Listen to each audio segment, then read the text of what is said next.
My name is MANASA. I completed my graduation in the stream of civil from Government Engineering College, QSpiders. My pass out year is 2022. I got placed in Prasanna Technologies at Mangalore, and I joined QSpiders. I came to know about QSpiders through my friends because they joined QSpiders and they got placed from this Hebbal branch only. So Hebbal branch is in the first place where the placements are going on. So I joined QSpiders to improve my IT skills and to start my career in an IT field. And coming to my faculties, so SQL is taught by Sudhakar sir, and manual testing is taught by Umashankar sir in a very good way and in a very understanding way by taking real-time examples.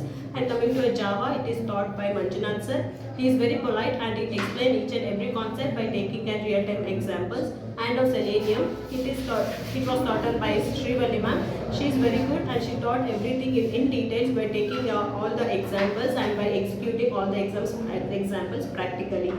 And when coming to my HRs are very polite and very good. They'll provide you a good interview opportunities based on your mock ratings and based on your performance in the classes and all. So if you are good in everything, they'll 100% they'll provide you all the good opportunities and to crack the interview. And also to crack the interview, they give extra grooming classes and also presentations where you can improve your knowledge and you can improve your communication, which will be very helpful for your interview cracking process and all. So I suggest all of you to join QSpiders Hebbal to improve your IT field, and if you are to join if you want to start your career in an IT field, then your QSpiders Hebbal Branch is a very good platform to come and join. So thank you QSpiders Hebbals and all the faculties and HRs.